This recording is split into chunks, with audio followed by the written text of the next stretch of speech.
Hello बच्चों, आज हम मैथ चैप्टर 9.3 उसके जो रिमेनिंग 4 क्वेश्चंस हैं, क्वेश्चन नंबर 9 to 12, उन्हें समझ लेते हैं।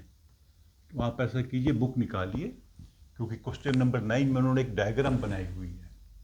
उस डायग्राम से आपने इस क्वेश्चन को समझना है, सॉल्व करना है। तो 2 सर्कल हैं, अगर आप डायग्राम देखेंगे, ये सर्कल 1 है, ये सर्कल 2 है। तो ये दोनों इंटरसेक्ट कर रहे हैं पॉइंट बी और सी के ऊपर। ठीक है, ऐसे ये पॉइंट बी है, ये पॉइंट सी है। अब पॉइंट बी से इन्होंने 2 लाइंस बनाई है। एक लाइन बनाई है ऐसे, ए बी डी, और दूसरी बनाई है ऐसे, पी बी क्यू। ठीक है, ये पॉइंट बी है, ये वाला, नीचे वाला सी है, और इनको ज्वाइन कर रखा है। तो आपको लगता है कि ड्राइंग बहुत कॉम्प्लिकेटेड है। तो हमने प्रूव क्या करना है? हमने प्रूव करना है ये वाला एंगल जो है ए सी पी, ये वाला एंगल इसके बराबर है, ये हमने प्रूव करना है। तो क्वेश्चन बहुत ही सिंपल है, लेकिन थोड़ा सा आपको इसमें माइंड अप्लाई करना पड़ेगा। अब देखिए, ये एंगल जो है ए सी पी इस सर्कल में है, और ये एंगल इस सर्कल में है। 2 अलग सर्कल्स में एंगल है, इनको इक्वल प्रूव करना है। तो इनको इक्वल प्रूव करने के लिए कई बार हम 2 अलग अलग डायग्राम्स में जब एंगल्स हैं तो कॉन्ग्रुएंट ट्रायंगल्स का कॉन्सेप्ट यूज करते हैं। लेकिन यहां पर कोई भी ट्रायंगल आप देखेंगे कॉन्ग्रुएंट ही दिख रही है। इसमें ये ट्रायंगल है, इसमें ये है, ये है, ये है, कोई भी कॉन्ग्रुएंट नहीं दिख रही। तो कॉन्ग्रुएंट सी का कॉन्सेप्ट यूज नहीं कर सकते, क्योंकि कॉन्ग्रुएंट ट्रायंगल्स में कॉरस्पॉन्डिंग पार्ट्स आर इक्वल, वो नहीं है। फिर मान लीजिए कॉर्ड्स एंगल बन रहे हैं, ये वाला एंगल बन रहा है, ये बन रहा है, ये तो सेम ही सर्कल में है, ये भी सेम सर्कल में है, तो उससे भी बात नहीं बनेगी। हमें ऐसे 2 एंगल चाहिए जो अलग सर्कल्स में हो, एक इस सर्कल में हो और एक सर्कल में हो, और वो हो इक्वल। अभी ध्यान से देखेंगे तो ये जो लाइंस हैं ए बी डी और पी बी क्यू, ये आपस में इंटरसेक्ट कर रही हैं ऐसे।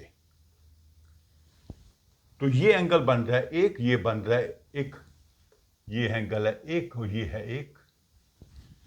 तो आपको ध्यान है ये क्या है? 2 एंगल बनते हैं जब 2 लाइंस इंटरसेक्ट कर रही हैं, तो क्या होता है? वर्टिकली अपोजिट एंगल्स, और वर्टिकली अपोजिट एंगल्स हमेशा इक्वल होते हैं। तो इसको हम कर देते हैं एंगल 1, इसको कर देते हैं एंगल 2।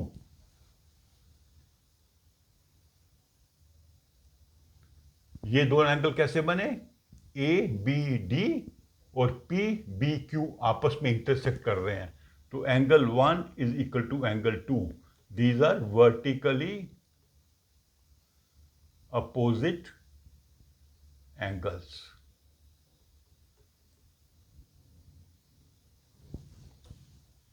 तो हमें 2 एंगल मिल गए जो 2 अलग अलग सर्कल में है। एंगल 1 इस सर्कल में, एंगल 2 इस सर्कल में, दोनों इक्वल हैं। अभी इसको हम यूज करेंगे प्रूव करने के लिए ये दोनों इक्वल हैं। कैसे? बड़ा सिंपल है। आपको थ्योरम याद आनी चाहिए, कौन सी? 9.8। 9.8 में क्या होता है कि जो जितने भी एंगल्स एक सेगमेंट में बनते हैं वो सब इक्वल होते हैं। अब ये आर्क है ए पी, ये आर्क 2 एंगल बना रही है। एक एंगल बना रही है ये वाला, और दूसरा बना रही है ये वाला। ये देखिए ना, ऐसे ये पी पॉइंट है, ये ए पॉइंट है, ये आर्क है। एक एंगल ये बन रहा है, दूसरा ये बन रहा है, तो ये एंगल 1 है, ये एंगल ए सी पी है। तो ये दोनों एंगल्स एक ही सेगमेंट में हैं, इसलिए इक्वल है बाई 9.8। तो हमने पहले प्रूव किया था angle 1 is equal to angle 2, short में कर देता हूं वर्टिकली अपोजिट एंगल। और अभी क्या प्रूव करेंगे? Angle 1 is equal to angle A C P by theorem 9.8। These are angles in the same segment of the circle. वहां भी देखिए, वहां पे ये आर्क है, एक एंगल ये बन रहा है, ये दूसरा ये बन रहा है, सेम शेप है, मिरर इमेज है उसकी। ऐसे बना के दिखा देता हूं आपको। ये P है, ये सारी D है, ये Q है। तो ऐसे एक एंगल बन रहा है और दूसरा एंगल ऐसे बन रहा है। ये एंगल 2 है, ये एंगल QCD है, ये पॉइंट C है। तो दोनों एंगल इक्वल है। तो angle 2 is equal to angle QCD। Same reason. अभी एंगल 1 इसके बराबर, एंगल 2 इसके बराबर है, लेकिन 1 and 2 आर इक्वल। तो therefore angle ACP is equal to angle QCD। Things which are equal to same thing are equal. ये हमारा उसका एक्सियम है यूक्लिड का। तो यही चीज हमने प्रूव करनी थी। तो बहुत सिंपल क्वेश्चन है, सिर्फ आपने ये देखना है कि ऐसे कौन से दो एंगल हैं जो इक्वल हैं और एक एंगल एक सर्कल में है, दूसरा दूसरे सर्कल में है। वो हमने ढूंढ लिया, vertically opposite angle, angle 1 and 2। वहां से फिर हमने थ्योरम 9.8 से इसको प्रूव किया।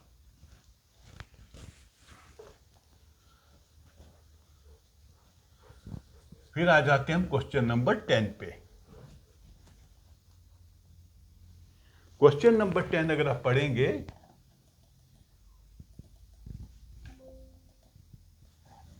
if circles are drawn taking two sides of a triangle as diameter, prove that the point of intersection of this lie on the third side।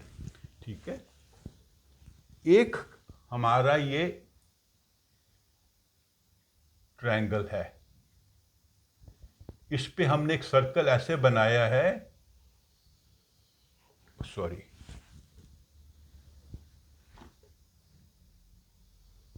ये circle बनाया है। तो ये जो साइड है ट्रायंगल AB, ये इसका डायमीटर है, मतलब इसका सेंटर इसके ऊपर है। डायमीटर क्या होता है? The longest chord which passes through the centre. तो इसकी दूसरी साइड जो है ऐसे है, उस पे भी एक सर्कल बना हुआ है, वो भी इसका डायमीटर है। थोड़ा इसको ऐसे कर लेते हैं, ये है डायमीटर, ये साइड है C। तो थर्ड साइड जो है यहां से पाइस करेगी। तो क्वेश्चन क्या है, पहले क्वेश्चन समझिए। एक ट्रायंगल है, इसकी एक साइड पर एक सर्कल बना हुआ है। कैसे बना हुआ है कि वो साइड उसका डायमीटर बन जाती है। दूसरा सर्कल दूसरी साइड पे बना हुआ है, अगेन कैसे बना हुआ है कि वो साइड उसका डायमीटर है, मतलब इसका सेंटर इसके ऊपर है। तो हमने प्रूव करना है कि जो सर्कल का दूसरा पॉइंट ऑफ इंटरसेक्शन है, एक पॉइंट ऑफ इंटरसेक्शन तो ये हो गया जो इसका वर्टेक्स A है, दूसरा यहां पर है, वो हमने प्रूव करना है कि इस लाइन के ऊपर आएगा, ना इसके नीचे होगा ना इसके ऊपर होगा। ठीक है, तो हम क्या करेंगे, कंस्ट्रक्शन में क्या करेंगे, AD को ज्वाइन कर देंगे। कंस्ट्रक्शन में हम करेंगे ड्रा कॉर्ड AD। ठीक है, अभी इस सर्कल में देखिए AB जो है डायमीटर है, तो दैट मीन्स ये पार्ट ऑफ द सर्कल हो गया सेमी सर्कल। तो सेमी सर्कल में जो भी एंगल बनता है वो कितना होता है, ADB। ADB is 90 degree because it is angle in the semicircle, in a semicircle। ये मैं आपको पढ़ा चुका हूं कि एक ट्रायंगल में अगर ये डायमीटर है तो उसमें जो भी एंगल बनाएंगे आप वो 90, ये भी 90 का, ये भी 90 का, कोई भी बना लीजिए। ठीक है, तो ADB ये वाला एंगल 90 का है। सिमिलरली इस सर्कल में AC डायमीटर है, तो उसलिए एंगल ADC ये वाला एंगल ये भी 90 का होगा। Same reason, because it is circle in, it is an angle in the semi circle. दोनों को ऐड कर देते हैं, angle ADB plus angle ADC is equal to 90 degree plus 90 degree is 180 degree. तो आपको कुछ याद आ रहा है कि जब दो एंगल का जोड़ 180 डिग्री हो तो वो एंगल कैसा होता है? It is a straight angle.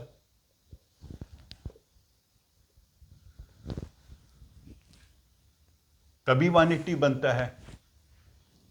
तो एंगल BDC जो है, एंगल BDC इज 180 डिग्री। इससे क्या प्रूव होता है? इससे प्रूव होता है that BDC is a straight line, क्योंकि स्ट्रेट लाइन एंगल है ये। तो इसका मतलब क्या है? जो D पॉइंट है वो BC पर लाई करता है। Therefore point D lies on side BC। जो इस ट्रायंगल की तीसरी साइड थी उसी पर ये पॉइंट लाई करता है। कौन सा पॉइंट? ये पॉइंट जिस पे दोनों सर्कल इंटरसेक्ट कर रहे हैं।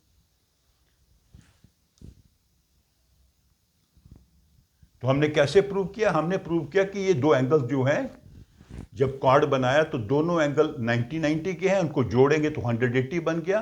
That means angle BDC is a straight line, तभी ये एंगल 180 का होगा।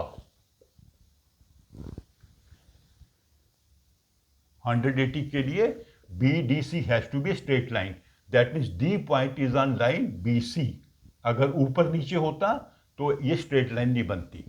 मान लीजिए D पॉइंट यहां पर होता तो ये लाइन ऐसे बनती, D नीचे होता तो लाइन ऐसे बनती, स्ट्रेट लाइन नहीं बनती। ठीक है, इसको भी आप अच्छे से प्रैक्टिस करके समझ लीजिए। क्वेश्चन नंबर था ये 10। तो अभी आ जाते हैं हम क्वेश्चन नंबर 11 पे।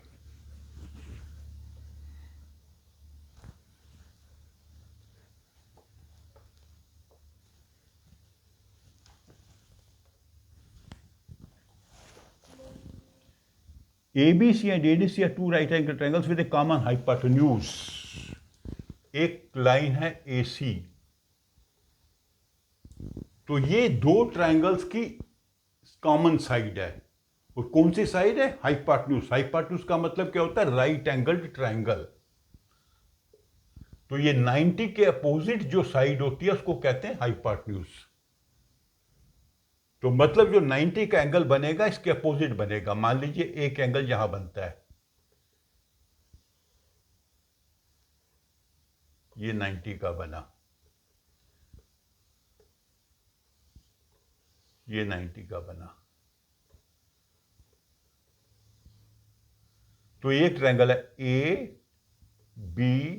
ABC एंड ADC, दोनों राइट एंगल ट्रायंगल हैं। 90 का एंगल यहां पर है।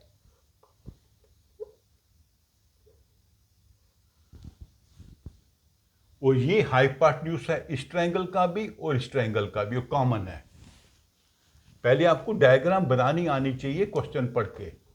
अगर आपकी डायग्राम ठीक बनेगी तभी आप क्वेश्चन को सॉल्व कर पाएंगे। तो अभी हमने प्रूव क्या करना है? प्रूव दैट CBD ये एंगल CBD, ये वाला angle CBD is equal to angle CAD इसके बराबर है।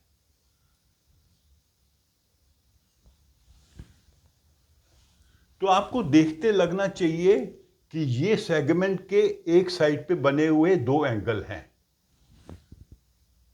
तो ये दोनों एंगल इक्वल होंगे अगर हम ये प्रूव कर दें कि ये क्वाड्रिलेटरल साइक्लिक है। क्योंकि साइक्लिक क्वाड्रिलेटरल में जितने एंगल बनते हैं एक साइड पर वो इक्वल होते हैं। अगर ये एक साइक्लिक क्वाड्रिलेटरल है तो इस सेगमेंट में बने हुए सभी एंगल इक्वल होंगे, तो इस सेगमेंट में बने इक्वल होंगे। अभी हम ऐसे कैसे प्रूव करेंगे कि साइक्लिक क्वाड्रिलेटरल है? कुछ आपको याद आ रहा है? थ्योरम 9.10, 9.11। तो 9.10 दिस इज क्वेश्चन नंबर 11, ठीक लिखा है। तो साइक्लिक क्वाड्रिलेटरल के लिए क्या होता है, अगर एक क्वाड्रिलेटरल के अपोजिट एंगल का जोड़ हो 180 degree, it is a cyclic quadrilateral. तो we know angle B is 90 degree, ये गिवन है because this is a right angle triangle, और एंगल डी भी 90 डिग्री है, again given because it is a right angle triangle. Angle B plus D is 90 plus 90 is 180 degree. तो ये इस quadrilateral के opposite angle हैं। तो वो जो थ्योरम आपकी थी 9.11, if sum of opposite angles of a quadrilateral is 180 degree, then it is cyclic.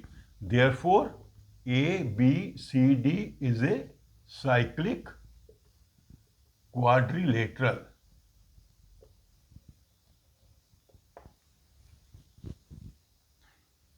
By theorem 9.11.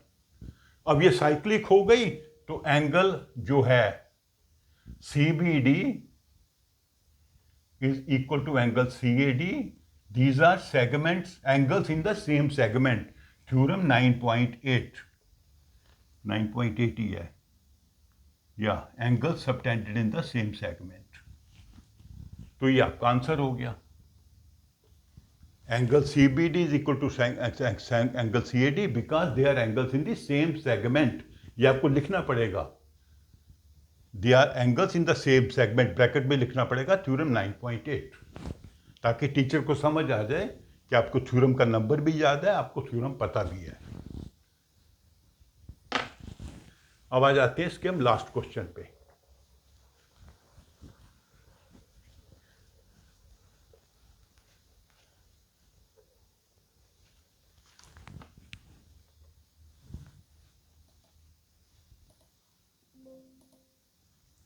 Prove that a cyclic parallelogram is rectangle.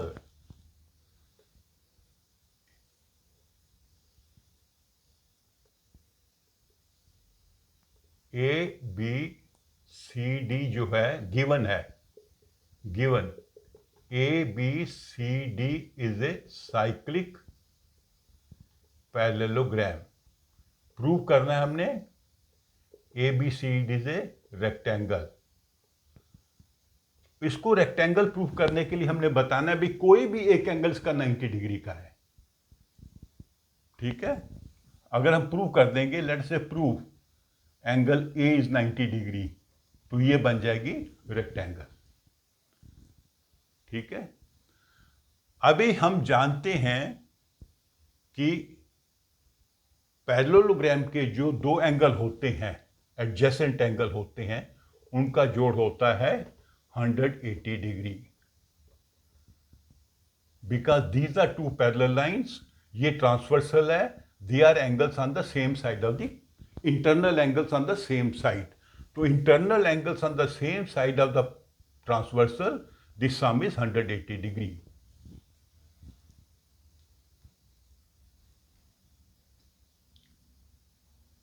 ठीक है, करेक्ट।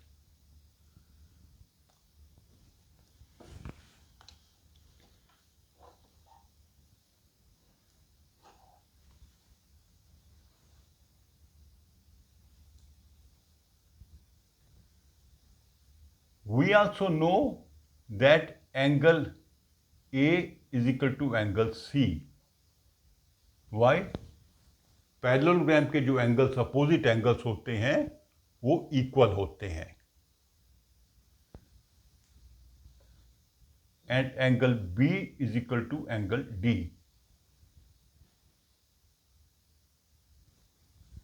ठीक है,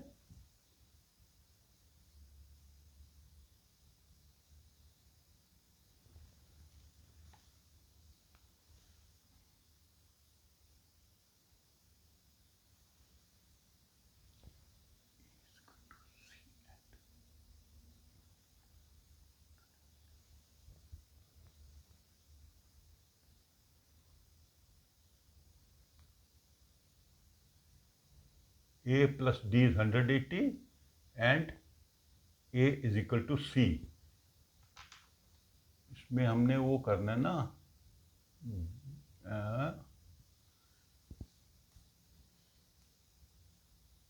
ये ऐसे प्रूव करते हैं। चलो ये वाला लेते हैं, a plus C is 180 degree. दो मेथड से निकलेगा मेरे ख्याल ये क्वेश्चन। मैंने दोनों मेथड से किया क्या?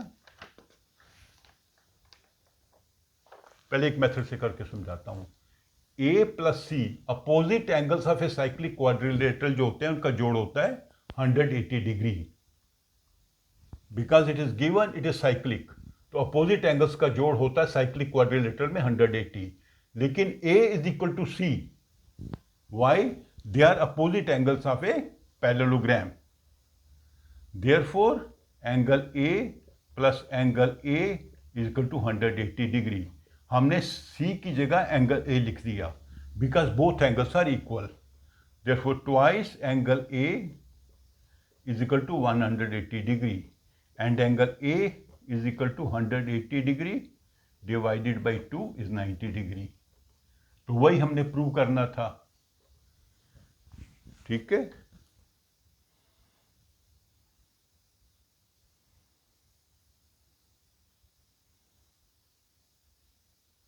हाँ ठीक है। अच्छा, उस मेथड से भी प्रूव कर सकते हैं। दोनों का जोड़ 180 है and b is equal to D and A B. ये ऐसे ठीक है। This simple, this is simple method. हमने क्या किया पहले? प्रूव कि दोनों का जो अपोजिट एंगल्स का जोड़ 180 है।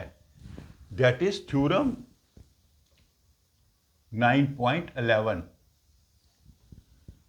एक साइक्लिक क्वाड्रिलेटरल में अपोजिट एंगल्स का जोड़ 180 डिग्री होता है and A is equal to C. This is a property of the parallelogram. Parallelogram के अपोजिट एंगल इक्वल होते हैं। This is a property of parallelogram. तो वहां से हमने कर दिया, यहां पर सी की जगह लगा दिया हमने, ए की जगह लगा दिया सी, सी की जगह लगा दिया ए, या सी भी लगा सकते हैं, उस पर एंगल सी 90 आ जाएगा। कुछ भी आप कर सकते हैं, वैसे भी कर सकते हैं। Angle C plus angle C is 180 degree, twice angle C is 180 degree, therefore angle C is 90 degree. एक एंगल हमने प्रूव करना है। आप ए को प्रूव कर दीजिए, सी को कर दीजिए, बी को कर दीजिए, किसी को भी प्रूव कर दीजिए। तो यहाँ पे हमने एंगल ए को प्रूव कर दिया 90 degree, therefore it is a rectangle. तो ये हमारा जो है चैप्टर 9 जो है कंप्लीट हो गया सर्कल्स का। तो आप मेरी वीडियो को लाइक करो और अपने फ्रेंड्स के साथ शेयर भी करो। Thank you.